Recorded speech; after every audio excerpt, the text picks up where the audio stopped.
Salam sejahtera bagi kita semua. Perkenalkan, nama saya Metasya. Di sini saya akan menjelaskan beberapa materi terkait dengan hukum administrasi negara.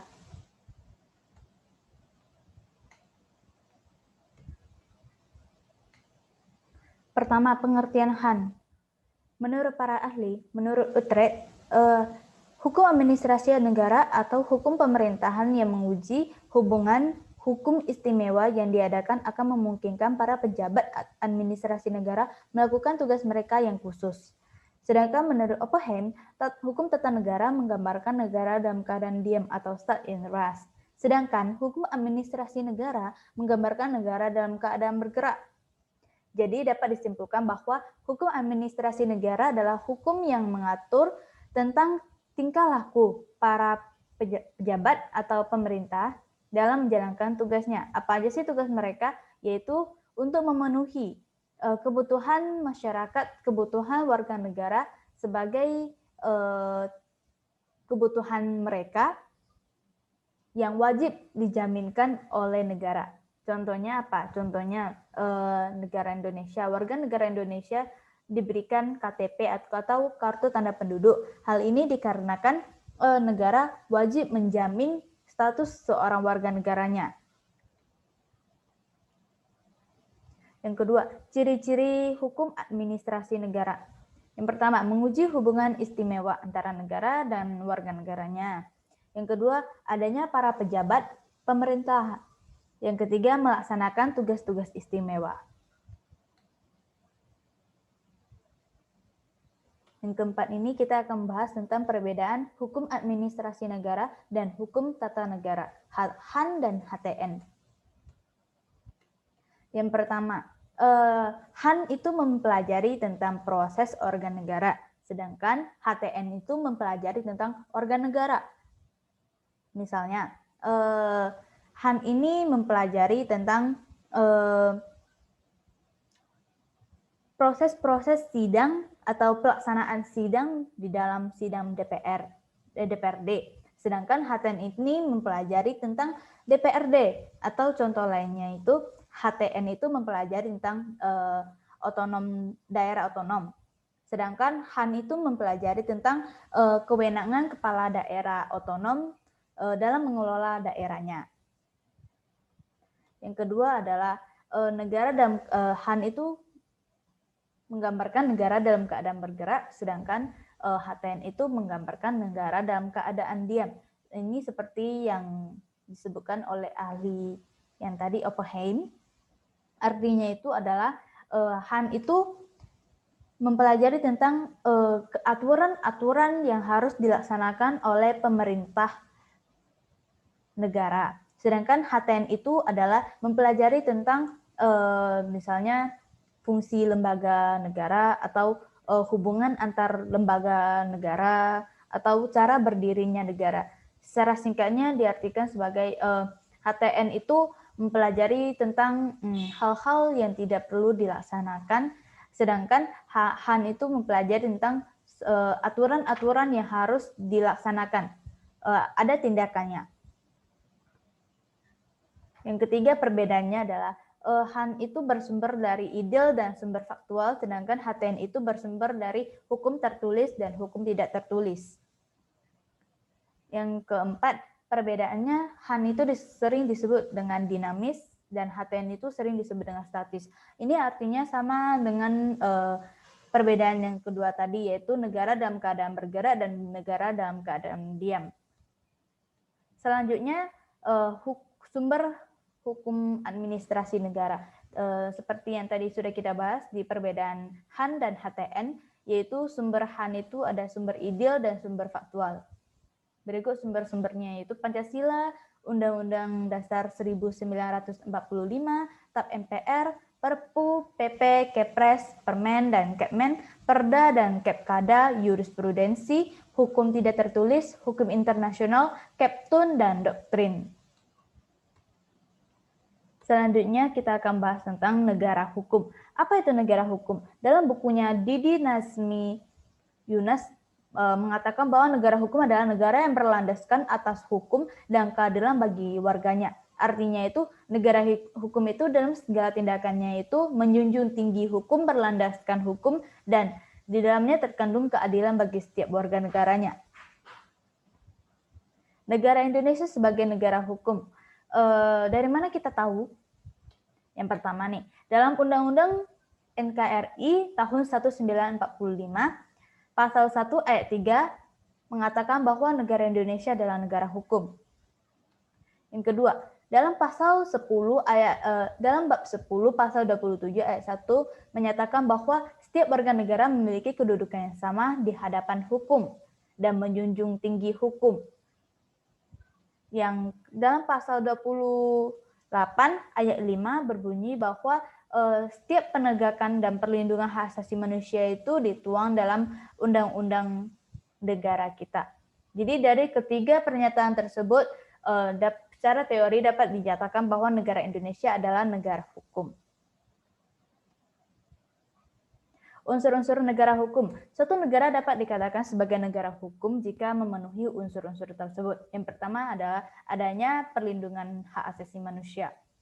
Yang kedua, pemisahan kekuasaan. Misalnya di Indonesia ini ada pemisahan kekuasaan antara lembaga legislatif, yudikatif, dan eksekutif. Yang ketiga adalah pemerintahan yang berdasarkan konstitusi. Jadi setiap pemerintahan dalam melaksanakan tugasnya harus berdasarkan pada konstitusi, undang-undang negara kita. Yang keempat adalah adanya peradilan administrasi dan perselisihan. Artinya itu hadirnya suatu peradilan administrasi yang menangani perselisihan antara warga negara dan badan hukum atau badan tata usaha negara. Yang kelima adalah supremasi aturan hukum. Supremasi aturan hukum yaitu dalam melaksanakan setiap hal harus berlandaskan pada hukum dan menjunjung tinggi hukum. Yang keenam adalah equality before the law. Jadi setiap setiap warga negara memiliki kedudukan yang sama di hadapan hukum. Yang ketujuh adalah terjamin hak-hak manusia oleh undang-undang dan jurisprudensi. Jadi hak dan kewenangan setiap warga negara itu sudah tertuang dalam undang-undang. Materi selanjutnya adalah negara demokratis. Jadi suatu negara dapat disebut dengan negara demokratis harus memenuhi beberapa unsur ini juga. Ada 6 unsur. Yang pertama adalah adanya perlindungan hukum. Yang kedua, lembaga negara yang bebas dan tidak memihak. Yang ketiga, adanya pemilihan umum yang bebas. Yang keempat adalah kebebasan menyampaikan pendapat.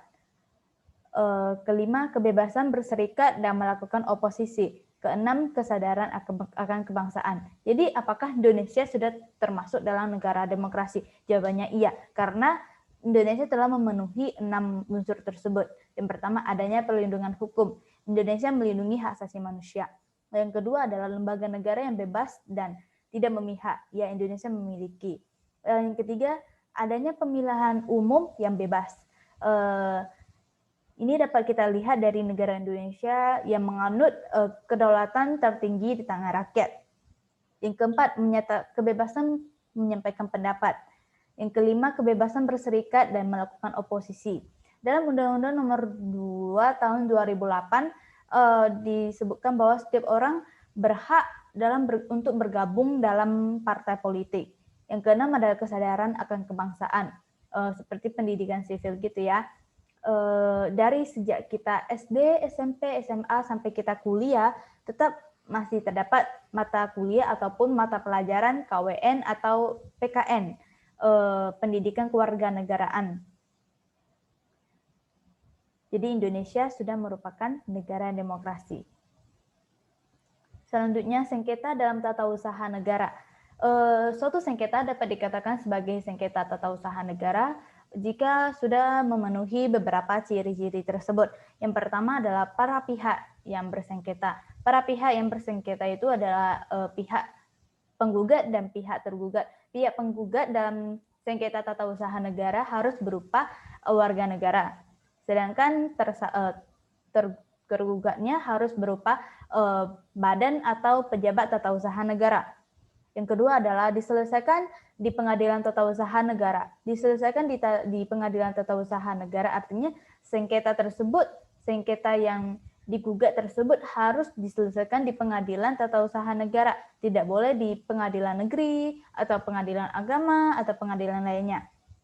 Yang ketiga, keputusan tata usaha negara sebagai objek sengketa. Artinya itu objek sengketa dalam sengketa tata usaha negara itu harus berupa keputusan yang dikeluarkan oleh badan atau pejabat tata usaha negara. Tidak boleh berupa gugatan yang lainnya. Yang keempat adalah mengajukan gugatan tertulis. Jika penggugat ingin menggugat keputusan yang dikeluarkan oleh badan atau pejabat tata usaha negara, harus mengajukan gugatan secara tertulis kepada pengadilan tata usaha negara. Yang kelima, terdapat tenggang waktu dalam mengajukan gugatan. Jika penggugat ingin mengajukan gugatan terkait dengan keputusan yang dikeluarkan oleh badan atau pejabat tata usaha, harus dalam jangka waktu 90 hari sejak keputusan tersebut dikeluarkan. Jika sudah lewat dari 90 hari tersebut, maka gugatan tersebut tidak dapat diajukan lagi. Yang keenam, asas praduga tak bersalah. Ini artinya keputusan yang dikeluarkan oleh badan atau pejabat tata usaha negara diberlakukan sah ketika belum adanya keputusan yang sah dari pengadilan menyatakan bahwa keputusan tersebut adalah salah.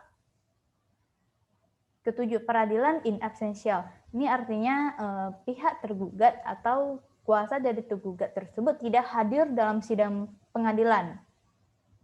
Maka disebut dengan peradilan in absentia. Yang ke-8 adalah pemeriksaan perkara dengan acara cepat, acara biasa, dan acara singkat. Yang pertama acara biasa. Acara biasa ini ada 3 prosedur. Yang pertama prosedur dismissal dan pemeriksaan serta pemeriksaan persiapan dan pemeriksaan di sidang pengadilan. Prosedur dismissal itu artinya menilai bahwa suatu gugatan diterima atau tidak diterima. Yang kedua, acara cepat. Acara cepat artinya itu dilaksanakan jika terdapat sesuatu yang mendesak dari pihak penggugat. Yang ketiga adalah acara singkat. Acara singkat ini diberlakukan jika adanya perlawanan dari pihak penggugat terhadap gugatan yang diajukan tidak diterima. Jadi suatu sengketa tata usaha negara dapat dikatakan sengketa tata usaha negara harus memenuhi 8 ciri-ciri tersebut. Oke, sekian dari saya. Semoga bermanfaat bagi kita semua. Terima kasih.